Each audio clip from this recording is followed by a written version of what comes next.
नमस्कार, आप सभी का स्वागत है एनडीटीवी राजस्थान पर और मैं हूं आपके साथ शुभेंदु सिंह। मोदी सरकार 3.0 की शपथ हो चुकी है और इसमें राजस्थान के भी सांसदों को जगह मिली है। हालांकि माना जा रहा था कि राजस्थान से हुए बीजेपी को नुकसान के बाद इसमें कुछ संख्या कम हो सकती है, लेकिन संभावनाओं के बादल हटाते हुए इसमें कई चेहरों को शामिल किया गया है। और अब देखना यही है कि जिन नेताओं को या जिन सांसदों को कैबिनेट के अंदर जगह मिली है, क्या उनको बड़ा पोर्टफोलियो भी मिलता है? सवाल यह है, क्योंकि कई ऐसे बड़े चेहरे हैं जो कि अब राज्यों से केंद्र के अंदर भेजे गए हैं। इसमें मनोहर लाल खट्टर हैं, शिवराज सिंह चौहान हैं, सर्बानंद सोनोवाल हैं और साथ ही साथ पुराने कई ऐसे मंत्री रहे हैं कैबिनेट के जिनको एक बार फिर से रिपीट किया गया है। और इसमें अर्जुन राम मेघवाल, गजेंद्र सिंह शेखावत जैसे राजस्थान से भी नाम हैं। हालांकि इसमें कई और दूसरे सांसद भी हैं जो कि पुरानी कैबिनेट के अंदर थे, लेकिन इस बार उनको कैबिनेट के अंदर शामिल नहीं किया गया है। लेकिन इस सब के बीच में चर्चा इस बात को लेकर के है कि राजस्थान के लिहाज से इस शपथ ग्रहण समारोह के लिए के अंदर क्या खास देखने को मिला, क्योंकि इसमें आप देखिए गजेंद्र सिंह शेखावत, अगर सीक्वेंस के हिसाब से देखा जाए, क्योंकि आज हर किसी की नजर होती है नेताओं के हाव भाव पर, सीक्वेंस पर, सिटिंग अरेंजमेंट पर, कौन किसके बाद बैठा है, किसका शपथ पहले हुआ है, ये सभी चीजें इसमें सबसे महत्वपूर्ण रहती हैं। इस पे सभी की नजरें बनी होती हैं। अब जरा चलिए जल्दी से आगे बढ़ते हुए तीन खास मेहमानों से आपको मिलवा देते हैं जो कि इस पूरे समीकरण को समझने की हमारे दर्शकों के लिए मदद करेंगे। हमारे साथ अरविंद चोटिया जी, वरिष्ठ पत्रकार, हमारे साथ कार्यक्रम में जुड़ चुके हैं। अरविंद जी, बहुत स्वागत है। हमारे साथ भारतीय जनता पार्टी से प्रवक्ता सुरेश गर्ग जी कार्यक्रम में जुड़ चुके हैं और कांग्रेस पार्टी से प्रवक्ता पंकज शर्मा जी हमारे साथ कार्यक्रम में जुड़ चुके हैं। सभी का बहुत स्वागत है। लेकिन शुरुआत अरविंद चोटिया जी आपसे कर रहा हूं। आज के इस शपथ ग्रहण समारोह की जो तस्वीरें सामने आई, क्योंकि बहुत जूम कर करके देखा जाता है, बारीकी से देखा जाता है कि कौन कहां पर बैठा है, चलने का तरीका क्या है, कितना कॉन्फिडेंट है। प्रधानमंत्री नरेंद्र मोदी जब आए तो बड़े कॉन्फिडेंट नजर आए। ये माना जा रहा था कि इस बार अलायंस में है, एनडीए को बहुमत मिला है, अकेले पूर्ण बहुमत बीजेपी को नहीं मिला, तो शायद अपने अलायंस के साथ थोड़ी सी कमजोरी में रहेंगे। लेकिन जिस तरीके से दिखाई दिया उनका चाल ढाल, जो तरीका है उनका, जिस तरीके से वो पेश रहते हैं, इस बार भी वैसा ही रहा है। कोई बड़ा बदलाव दिखाई नहीं दिया। देखिए, बड़ा बदलाव दिखने का कोई कारण भी नहीं था। आपने देखा होगा जिस दिन मैंडेट आया था, नतीजे आए थे, उस दिन भी अगर आपने शाम को बीजेपी मुख्यालय में अगर उनका भाषण सुना हो, उनके बॉडी लैंग्वेज देखी हो जी, तो वो बिल्कुल वैसी से वो बहुत बड़ा बहुमत लेकर आए हैं। और एक लीडर की ये पहचान होती है कि वो अगर कुछ हो भी तो उसको प्रकट नहीं होने दे, दिखने नहीं दे।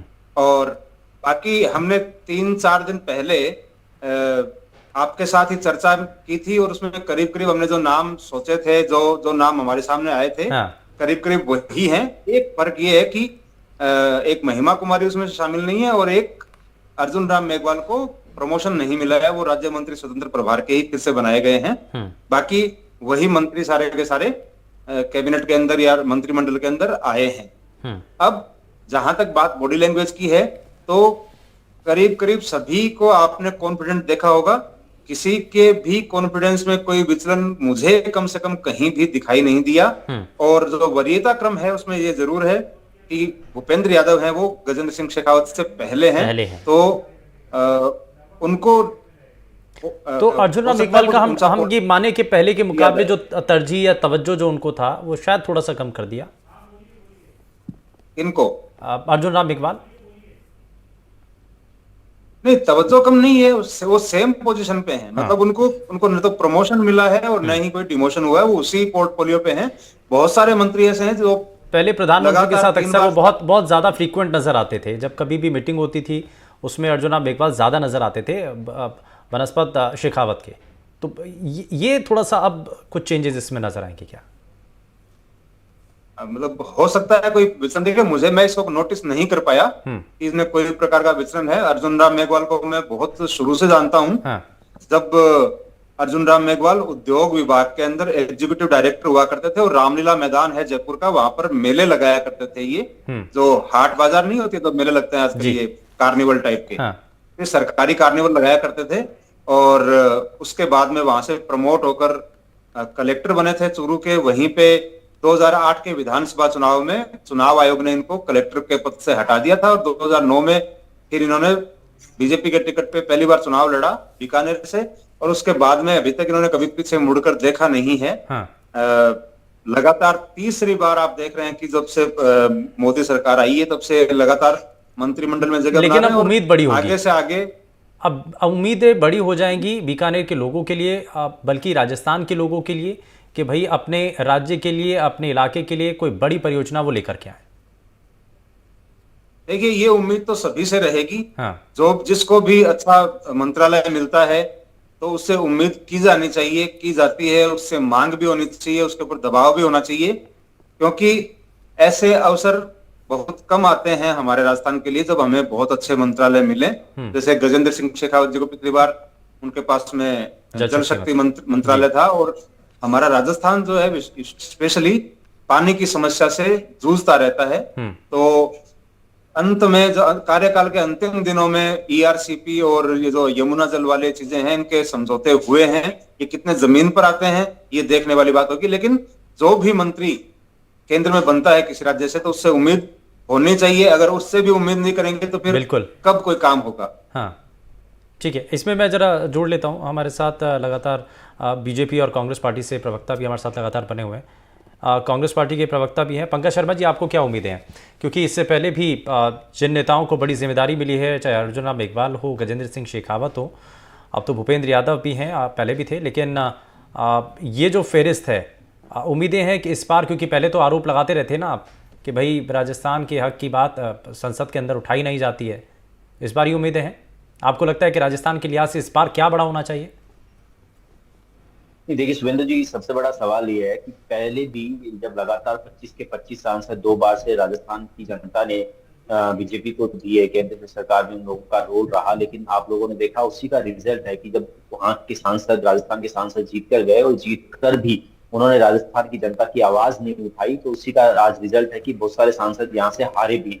लेकिन क्योंकि बाद शपथ ग्रहण समारोह हुआ है, राजस्थान से कई वरिष्ठ सांसद मंत्री बने हैं जो पहले भी मंत्री रह चुके, तो मुझे लगता है कि उनकी राजस्थान के प्रति एक नैतिक जिम्मेदारी और बढ़ जाती है।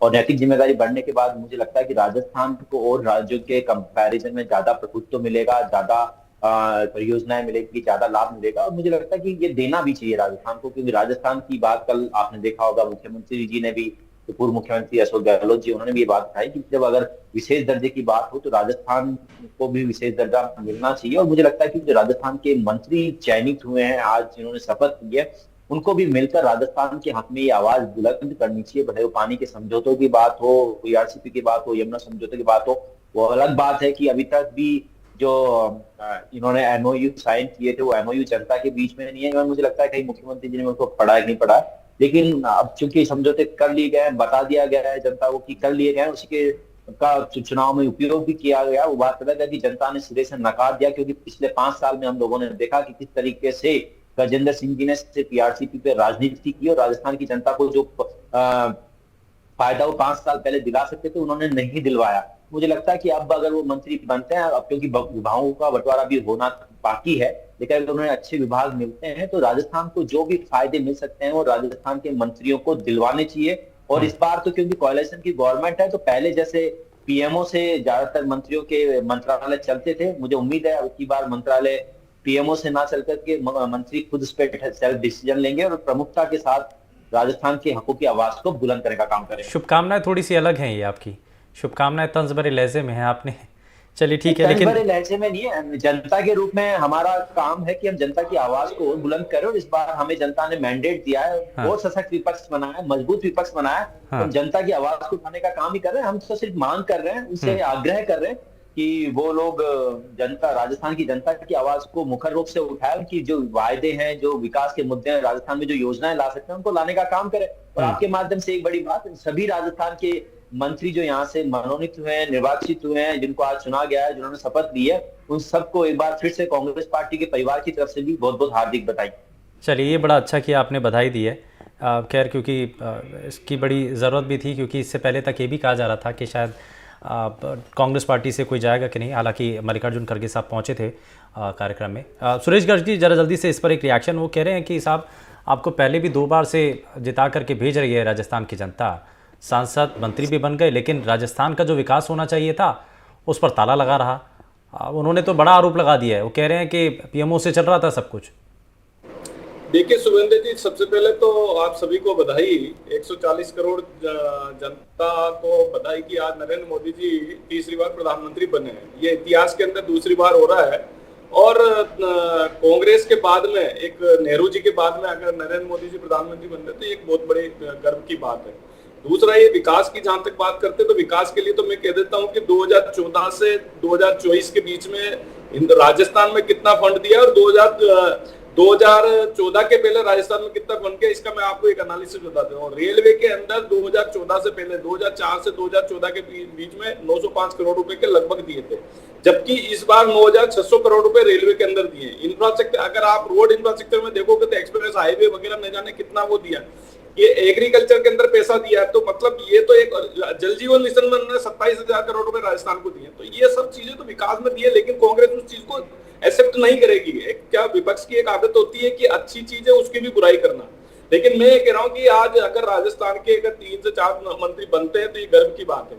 हम विकास करेंगे, जो एक हमारा एक लक्ष्य है कि 2047 तक भारत को विकसित राज्य बनाना है, वो निश्चित रूप से भारत को विकसित राज्य बनाएंगे। जो हमारा एक लक्ष्य है कि विश्व में 5वीं से तीसरी अर्थव्यवस्था भारत को बनानी है, तो वो निश्चित रूप से बनाएंगे। ये मोदी जी करेंगे और यहाँ के सांसद है वो उसमें साथ देंगे, यहाँ के मंत्री है वो भी उसमें साथ देंगे, चाहे वो भारतीय जनता पार्टी के हो, चाहे कांग्रेस को या और दूसरे दल को हो।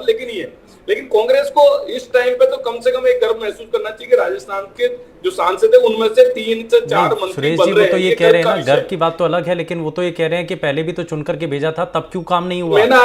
मैंने शुभेंद्र जी मैंने आपको बताया ना, जल जीवन मिशन में हमने 27,000 करोड़ रुपए भेजे थे, इन्होंने 6,000 करोड़ रुपए खर्च किए। तो आप बता दीजिए, आपने इन्होंने उसमें घोटाला किया था। मैंने आपको बताया रेलवे के अंदर हमने पैसा भेजा है। अच्छा, इसमें मैं एक चीज पैसा भेजा है। तो ये तो आप ये एक्सेप्ट नहीं करेंगे ना। अगर केंद्र सरकार ने कोई पैसा भेजा है उसको ये एक्सेप्ट नहीं करेंगे। लेकिन आप 2014 से 2024 के बीच का विकास राजस्थान का देख लीजिए और 2004 से 2014 के बीच का विकास देख लीजिए। रात दिन का अंतर है। अगर रात दिन का अंतर नहीं है तो जनता हमारे के साथ नहीं होती। अब आप देख लीजिए, अगर ये कहेंगे कि साहब अब तो 25 में से आपको तो 14 ही दिए, अरे भाई 14 तो दिए हैं, लेकिन आपके भी 3 बार के मुख्यमंत्री, उनके बेटा हारा ही है ना। 3 बार के मुख्यमंत्री अशोक गहलोत जी अब अपने बेटे को जिता नहीं पाए, उससे साबित होता है कि कांग्रेस का क्या अस्तित्व है। 10 साल से ये 100 का आंकड़ा क्रॉस करने की कोशिश कर रहे हैं, लेकिन ये 10 साल हो गए, 10 साल के बाद में भी 100 का आंकड़ा क्रॉस नहीं हो रहा। ठीक है, वो आज उस विषय पर चर्चा नहीं। ये स्थिति का पता लगता है। हाँ ठीक है, आज सिर्फ राजस्थान के विकास के लिए राजस्थान को क्या मिला है, क्या मिलना चाहिए और क्या मिल सकता है, मैं इसमें जरा अरविंद सर को जोड़ लेता हूँ। अरविंद चोटिया जी, एक चीज़ और बताइए कि ये बार बार जब सवाल उठता है कि साहब राजस्थान के लिहाज से जो MOU साइन हुए उनका क्या हुआ, राजस्थान ने पहले भी तो 2 बार अपने सांसदों को जब चुन करके भेजा था और जिनको कैबिनेट के अंदर जगह मिली तो उसका क्या हुआ। अब जल जीवन मिशन को लेकर के बड़े सवाल उठते हैं। अब हाल ही में पूर्व मुख्यमंत्री अशोक गहलोत साहब ने एक नए तरीके की बहस छेड़ दी है। उन्होंने कहा कि राजस्थान को एक स्पेशल स्टेटस मिलना चाहिए, विशेष राज्य का दर्जा मिलना चाहिए। सवाल ये कि अगर ज़रूरतें पूरी हो जाएं तो उसके बाद इस स्टेटस की ज़रूरत है क्या उसके बावजूद? देखिए, राजस्थान की भौगोलिक जो परिस्थितियां हैं उसके हिसाब से राजस्थान स्पेशल स्टेटस डिजर्व तो करता है। आप देखिए कि हमारे राजस्थान की करीब 1039 किलोमीटर लंबी जो सीमा है वो पाकिस्तान से लगती हुई है और एक बहुत बड़ा जो भूभाग है वो बारिश के पानी पर आमतौर पर निर्भर है और सबसे बड़ा राज्य है क्षेत्रफल के हिसाब से, तो विशेष राज्य का दर्जा तो डिजर्व करता है। पिछड़ा हुआ भी है, हमेशा से पिछड़ा हुआ है, पिछड़ेपन का दाग बहुत पुराना है ये, लेकिन क्योंकि हर राज्य अपने लिए विशेष राज्य का दर्जा मांगता है और जब सरकार में नहीं होते हैं तब मांग की जाती है। इससे पहले 10 साल कांग्रेस की सरकार भी थी, अशोक जी की पार्टी की सरकार की थी, तो उनको उस टाइम भी मांग करनी चाहिए। अब जो बीजेपी वाले हैं उनको अब करनी चाहिए। करते क्या है, जब ये सत्ता में अपने नहीं होते हैं तब करते हैं सभी लोग। तो अगर ये तरीके से मांग की जाए, दूसरे के पाले में डाल दिया बस, तो राजस्थान डिजर्व तो करता है। देने वाला मुझे लगता है कोई नहीं है किसी को भी, क्योंकि पिछले लंबे समय से आपने देखा होगा बिहार की, आंध्र प्रदेश की, सब जगह की मांग चलती रहती है, विशेष राज्य का दर्जा कोई नहीं देता। ये तो सियासत की बात है, लेकिन असल में अगर जो राज्य की जरूरतें हैं अगर वो पूरी हो जाए तो सफिशिएंट है।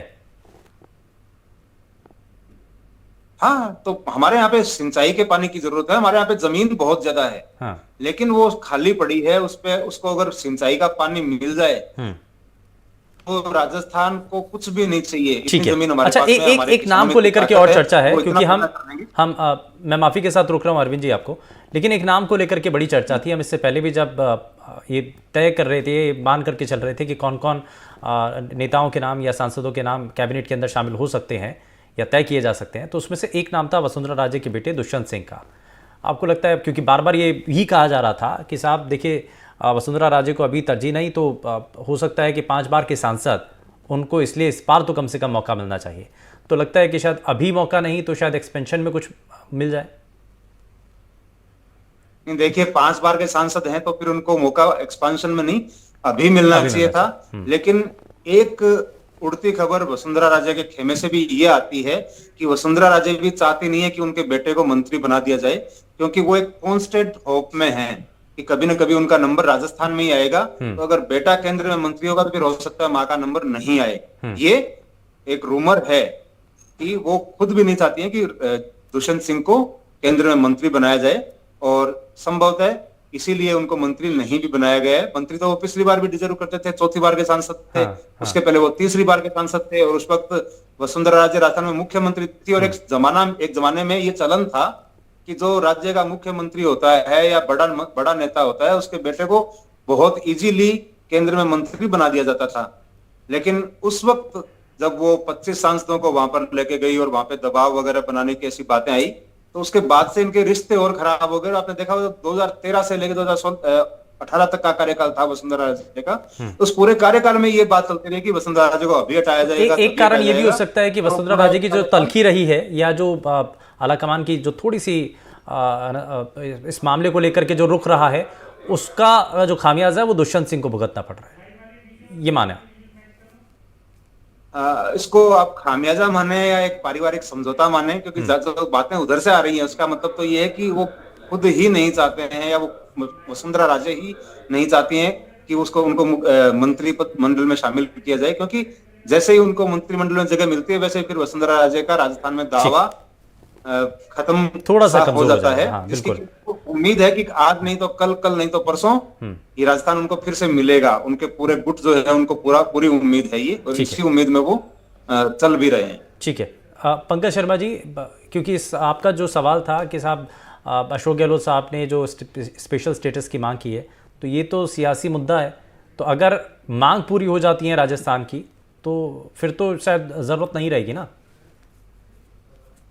देखिए, मैं अरविंद छोटिया जी सर की बात को थोड़ा आगे बढ़ाता हूँ कि राजस्थान को स्पेशल स्टेटस की जरूरत क्यों है। देखिए, अरविंद छोटिया जी वरिष्ठ पत्रकार है और इनको मुझसे भी ज्यादा अनुभव है, लेकिन एक चीज समझनी पड़ेगी, कोई जमाना हुआ करता था तो राजस्थान में लगातार अकाल पड़ता था, और अशोक गहलोत जी के राज में वो अकाल वाली जो स्थिति थी उसको बदलने का काम लगातार किया है। नरेगा जैसी योजनाओं का उपयोग राजस्थान जैसे प्रदेश में हमारी सरकार ने बहुत अच्छे तरीके से किया है। शहरी गारंटी रोजगार योजनाओं का भी बहुत अच्छे तरीके से इम्प्लीमेंटेशन ये किया है, और वो जो नरेगा जैसी योजना थी उनके इम्प्लीमेंटेशन की वजह से बहुत हद तक पानी की समस्याओं को कई जगह निजात पाने का काम किया। लेकिन इस सीजन में हम देखेंगे जहाँ 50 डिग्री से ज्यादा का टेम्परेचर टच कर चुका है, वहां अभी पानी के लिए राजस्थान में त्राहिमाम। और देखिए, कुछ लोग अभी कल ही एक वरिष्ठ वकील ने सिर्फ पानी की समस्या को लेकर आत्महत्या तक कर ली। तो विपरीत स्थितियों में कहीं ना कहीं स्पेशल स्टेटस की जरूरत इस प्रदेश को है, और डेफिनेटली पोटेंशियल राजस्थान में बहुत है। अगर स्पेशल स्टेटस मिल जाता है तो कुछ ही समय में बहुत सारी जरूरतें, बहुत सारी मांग पूरी होगी, और मुझे लगता है कि धरातल पे चीजें दिखने भी लगेगी। लेकिन अगर राजस्थान के जो मंत्री है वो खुले दिल से और सहृदय से अच्छा काम कर पाएंगे, फ्री हैंड के साथ काम कर पाएंगे, क्योंकि पिछले 10 साल में उन्हें ना तो फ्री हैंड मिला है, ना वो अपनी पीए तक खुद नहीं रख पाते हैं, सबको पूरे देश को पता है। तो मुझे लगता है कि अगर वो कुछ परिस्थितियां बदल पाएंगे और राजस्थान के भविष्य के लिए, राजस्थान के विकास के लिए अगर जूझ पाएंगे, प्रधानमंत्री से चीजें मांग पाएंगे, तो मुझे लगता है कि राजस्थान की बेहतरी के लिए बहुत अच्छा होगा। ठीक है, इस पर जरा जवाब ले लेते हैं। सुरेश जी, जरा जवाब दीजिए।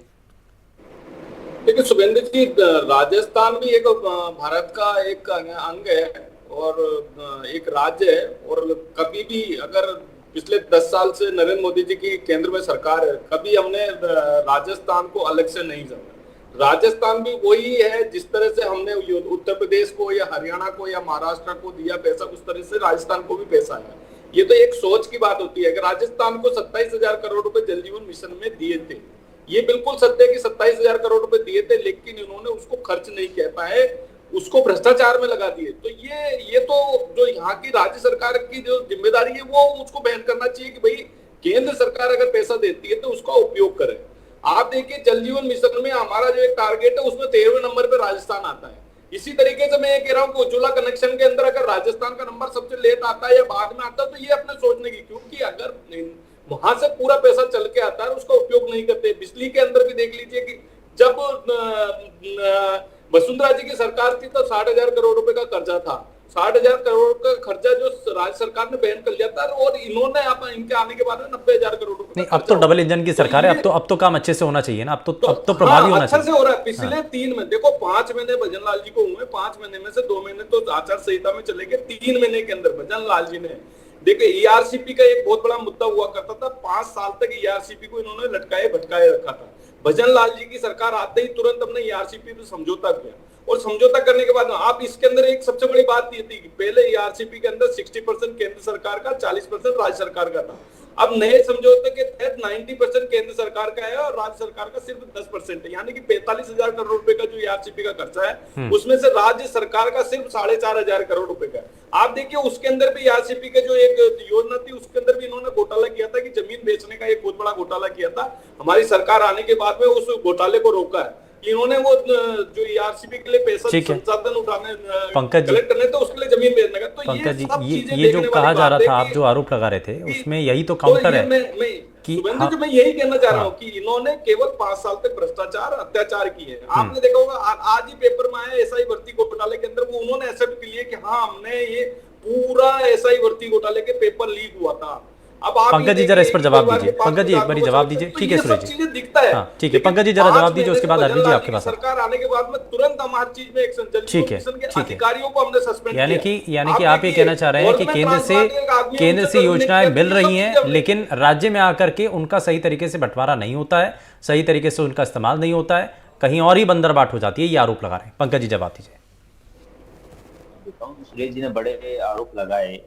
मैं ईआरसीपी पे इन्होंने बहुत बड़ा झूठ बोला। मैं तो कह रहा हूँ कि ईआरसीपी का 2 से 3 महीने ये कह रहे हैं कि ऑलमोस्ट एमओयू साइन हुए, अभी तक पब्लिक डोमेन में एमओयू नहीं है। और मैं दावे के साथ कह सकता हूँ कि राजस्थान की कैबिनेट के पास भी नहीं हो, मुख्यमंत्री के पास भी नहीं हो, तो कोई बड़ी शंका नहीं। जल जीवन मिशन को लेकर के वो आरोप लगा रहे हैं। मैं सारी बातें अभी डिसाइड कर बता देता हूँ आपको। दूसरा सबसे बड़ी बात, यमुना समझौते की भी ये बात कर रहे हैं, लेकिन यमुना समझौते पर आप देखेंगे कि उस समय के तत्कालीन मुख्यमंत्री मनोहर लाल खट्टर ने हरियाणा की विधानसभा में खड़े होकर बोले कि हम राजस्थान को कोई पानी नहीं देंगे। दूसरी बात है कि यहाँ खारिज हो जाती है। जल जीवन मिशन में भी जो पैसे राजस्थान को मिले थे, जिस हद से मिले थे, क्योंकि लगातार हमारे मुख्यमंत्री जी भी प्रोएक्टिव होके काम कर रहे थे उस दौर में, तो जो मिल रहे थे वो लगातार जनता के बीच गया है, पैसा उस पर काम हुआ है।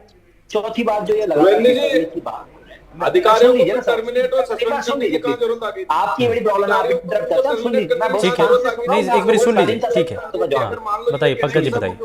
पेपर लीक में राजस्थान अकेला पाइपलाइन वहां पे आपने देखा होगा कोटपुती साइड में चोरी की पाइप। ठीक है सुरेश जी एक बार सुन लीजिए आपने, ठीक है सुरेश, हाँ ठीक है सुरेश जी एक बार सुन लीजिए, ठीक है डोमेन में है ये सब चीजें, तो ठीक है एक बार सुन लीजिए, उसके बाद काउंटर कीजिएगा। पंकज जी सुरेंद्र जी, पेपर लीक पे राजस्थान एक अकेला प्रदेश है जिसने सबसे पहले एक कानून बनाया और कानून के तहत जिम्मेदारियां तय की, और उसी के तहत आज जो रिजल्ट्स आ रहे हैं उसी कानून के फलीभूत रिजल्ट्स आ रहे हैं और सबको न्याय मिलने का काम हो रहा है। आप ये बताइए विधानसभा के अंदर पेपर लीक का मामला उठता है और इसी को जल जीवन मिशन को लेकर के कई लोगों के ऊपर एक्शन लिया जा चुका है, उसमें आरोप। मैं आपकी सारी बातों का जवाब दूंगा। एक सबसे बड़ी बात, यूपी में 4 से ज्यादा पेपर लीक हुए। अभी नीट का पेपर लीक का पूरे देश को मैटर पता है। अरविंद चौटिया जी ने भी बहुत बड़ी बड़ी बातें उस पर लिखी हैं, और सब लोग जो जिम्मेदार लोग हैं सबको पता है कि कितना बड़ा खेल उस नीट के एग्जाम में हुआ है।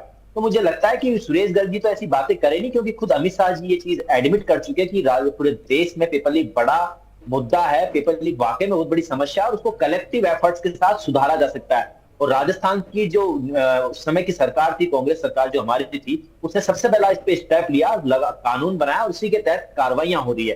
तो कहीं ना कहीं जो हमारी जिम्मेदारियां थी उन जिम्मेदारियों पर हमने लगातार काम किया। और सबसे बड़ी बात, आप नरेगा की बात कर लीजिए और किसी योजना की बात कर लीजिए, राजस्थान के हिस्से का बजट तो हर बार केंद्र की सरकार ने कम किया है। 60,000 करोड़ के लगभग का बजट हुआ करता था नरेगा में, जो 48,000 करोड़ का कर दिया, लगभग 13-14,000 करोड़ रुपए का बजट हमारे केंद्र सरकार ने कम कर दिया है। तो ये जो दोहरा रवैया राजस्थान के साथ अपना जा रहा, अब भी आप देख लीजिए कि और ये चुनावी राजनीति भर है, क्योंकि जातियों को सम्मिलित करके जातियों के कह रहे हैं कि जितना पैसा दिया था उसको भी सही तरीके से इस्तेमाल नहीं हुआ ना राज्यों के अंदर।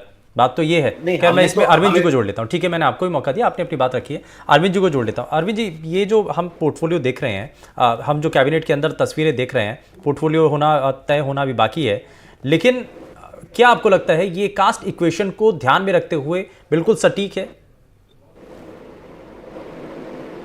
हाँ, कास्ट इक्वेशन की जहां तक राजस्थान की बात है तो बहुत हद तक वही किया गया है जो अभी जिसकी जरूरत थी।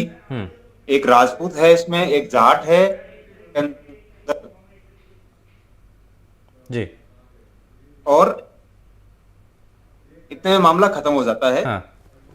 क्योंकि सीटें इस बार 14 हैं, हाँ। 4 मंत्री बनाए गए हैं। तो मोटा मोटी सर्च जो एरिया था, क्योंकि पिछली बार कैलाश चौधरी थे बाड़मेर से, इस बार उनकी जगह अजमेर से भागीरथ चौधरी हो गए हैं। और बाकी करीब करीब वही सिनारियो है। और चूंकि गुर्जर कोई जीत कर नहीं गए हैं बीजेपी से, तो उनको मौका नहीं है। मीणा कोई जीत कर नहीं गए हैं। सीट पर नजर थी। ओम बिरला साहब पहले तो स्पीकर थे, लेकिन ये पहले से ही लग रहा था कि शायद दोबारा से कंटिन्यू स्पीकर के पोस्ट पर तो नहीं होंगे। तो माना ही जा रहा था कि शायद कैबिनेट के अंदर शामिल कर लिया जाए, लेकिन उसकी भी संभावनाएं अब तो खत्म ही हो चुकी हैं। तो क्या आपको लग रहा है कि आगे कहीं मौका मिलने की संभावना, या जो था मिल गया जितना मिलना था? नहीं, संभावनाएं कभी खत्म नहीं होती हैं। संभावनाएं जब तक पद हैं तब तक बनी रहेगी। हाँ। आपने देखा होगा कि आज जेपी नड्डा जी बीजेपी के अध्यक्ष हैं और उनको केंद्रीय मंत्रिमंडल में शामिल किया गया है। हाँ। और बीजेपी के अध्यक्ष का पद खाली हुआ है। और बहुत सारे जिन नाम हम सोच रहे थे बीजेपी अध्यक्ष के लिए, वो ज्यादातर केंद्र में मंत्री बन गए। तो एक पद तो वो भी खाली होता है। दूसरा, अगर उनको कंटिन्यू किया जाता है, जैसे कि बहुत सारे सीनियर लोगों को मंत्रिमंडल में कंटिन्यू किया गया है, तो उनको हो सकता है वापस से लोकसभा अध्यक्ष। तो बड़ी बात नहीं है, हालांकि ये पद टीडीपी वगैरह भी मांग रहे हैं, लेकिन अभी संभावनाएं खत्म नहीं हुई हैं। हाँ, एक्सपांशन की कोई अभी जल्दी से उम्मीद नहीं करते कि एक बार मंत्रिमंडल बना है, भारी भरकम बना है, हाँ। तो एक्सपांशन की जल्दी से कोई संभावना नहीं है। हाँ। 2 पद उनके हो सकते हैं, एक बीजेपी अध्यक्ष का, क्योंकि ये सब देते रहते हैं मोदी। ठीक है अरविंद जी, इसमें एक चीज को लेकर के और बात कर लेते हैं कि इसमें जो हमारे कैबिनेट के अंदर राजस्थान से जो सांसद शामिल हुए हैं, पोर्टफोलियो आपको लगता है कि संभवतः वही रहने की संभावनाएं हैं या फेरबदल होगा? जल शक्ति मंत्रालय राजस्थान के पास रहेगा या नहीं? देखिए, जब कोई सरकार लगातार रिपीट होती है और किसी एक व्यक्ति के पास में किसी एक विभाग का, एक मंत्रालय का काम लंबे समय से होता है, और अगर उसमें कोई मिशन है, कोई विजन है उसके अंदर, तो फिर हम उम्मीद करते हैं कि गजेंद्र सिंह शेखावत को जल शक्ति मंत्री के रूप में कंटिन्यू किया जा सकता है, क्योंकि उनको उस मंत्रालय की पूरी समझ पिछले 5 साल में हुई है। उसकी जरूरतों के हिसाब से और के हिसाब से उनको एक काफी हद तक उनको क्लैरिटी है। यही संकट हमारे यहाँ पे होता है, जो एक बार सरकार ये आई, एक बार सरकार ये आई। जब सरकार रिपीट हुई है, तो फिर उम्मीद की जानी चाहिए कि जिनके पास में जो मंत्रालय था, जैसे ये अब अर्जुन राम मेघवाल है, तो उनके पास में संभवतः वही मंत्रालय रखा जा सकता है, और गजेंद्र सिंह शेखावत के पास में फिर से वही विभाग मंत्रालय रखा जा सकता है जो पानी का है। हाँ। और मोदी जी हर बार बोलते रहे कि उन्होंने देश के अंदर इस मामले में अच्छा काम किया, और प्रति सेकंड एक नल का कनेक्शन उन्होंने घरों के अंदर दिया। बड़ा पोर्टफोलियो भूपेंद्र यादव के नाम होगा? निश्चित रूप से भूपेंद्र यादव को बड़ा पोर्टफोलियो मिलेगा। उनका जो वरीयता क्रम था वो भी इस ओर इशारा करता है, और उनकी जो लोकसभा में जीत कर आए हैं, संगठन के भी आदमी हैं, मोदी जी के भी करीबी आदमी हैं, और उड़ीसा की जीत का कुछ ना कुछ इनाम मिलके उनका पोर्टफोलियो थोड़ा सा बड़ा हो जाता है। ठीक है, इसमें जरा सुरेश जी को जोड़ लेता हूँ।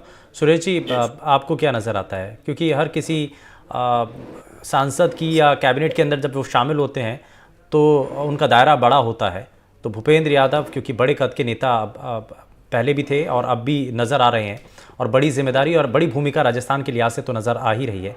आपको भी इसमें कुछ दिखा दे रहा है कि पहले के मुकाबले रोजगार मंत्रालय या कुछ इस तरीके से? देखिए सुरेंद्र जी, निश्चित रूप से जो भी चारों मंत्री बने हैं, चारों ही कद्दावर नेता हैं राजस्थान के भी, और भूपेंद्र यादव जी और गजेंद्र सिंह जी और अर्जुन मेघवाल जी तो पिछली बार भी मंत्री थे, तो निश्चित रूप से उनको जो भी पोर्टफोलियो मिलेगा वो अच्छा मिलेगा और वो राजस्थान के हित में होगा। जो राजस्थान के हित में होगा वो निश्चित रूप से होगा। और मैं भी रिपीट भी हो सकता है कि जल शक्ति मंत्रालय मिल जाए, लेकिन ये सब मोदी जी का अधिकार है किनको कौन सा मंत्रालय दे, लेकिन जो भी मंत्रालय होगा वो अच्छा मंत्रालय होगा और उस मंत्रालय से राजस्थान का डेवलपमेंट होगा, निश्चित रूप से डेवलपमेंट होगा, इसमें कहीं पे भी कोई संशय नहीं है। लेकिन चैलेंजेस, भूपेंद्र यादव जी एक कद्दावर नेता है हमारे, उन्होंने कई राज्यों के प्रभारी रहे हैं और कई राज्यों में उन्होंने जीत भी ली है। इसी तरीके से गजेंद्र सिंह जी भी कई राज्यों के प्रभारी बनाए हुए हैं और खूब उन्होंने लेकिन सुरेश जी एक बात तो समझने वाली है कि राजस्थान में जितना झटका लगा है बीजेपी को, उस लिहाज से आपको ज्यादा करने की जरूरत है और काम ऐसा करने की जरूरत है कि लोगों के बीच में नजर आए। निश्चित रूप से शुभेंद्र जी, डबल इंजन की सरकार है और हम ज्यादा से ज्यादा काम करेंगे, जनता के हित में काम करेंगे, गरीबों के हित में काम करेंगे, किसानों के हित में काम करेंगे, युवाओं के हित में। आपने देख लिया होगा, कल ही मुख्यमंत्री जी का स्टेटमेंट है कि 45,000 वैकेंसी जो आपको है, तुरंत गति से उसको तुरंत उसका संज्ञान में लेकर उनको कार्रवाई चालू कर दी। तो हमारे जो यहाँ के, चलिए ठीक है, और यहाँ के जो ठीक है, और उम्मीद यही है कि राजस्थान के लोगों के लिए कुछ बड़ा हो, कुछ अच्छा हो, कुछ बेहतर हो, राजस्थान की तरक्की हो, राजस्थान के लोगों को इसमें नए आयाम और नए मुकाम तक पहुंचाया जा सके। खैर, बहुत शुक्रिया हमारे साथ तीनों ही खास मेहमान जुड़े कार्यक्रम में अपना कीमती समय देने के लिए। लेकिन राजस्थान के लिहाज से शपथ ग्रहण बेहद खास, कई ऐसे सांसद जिनको कैबिनेट के अंदर जगह मिली है, नजर है कि उनको पोर्टफोलियो क्या मिलता है, क्या मंत्रालय उनको दिया जाता है, इस पर नजर लगातार बनी हुई है। यार रुक एक छोटे से ब्रेक के लिए, कहीं मत जाइएगा, बने रहिए एनडीटीवी राजस्थान के साथ। नमस्कार।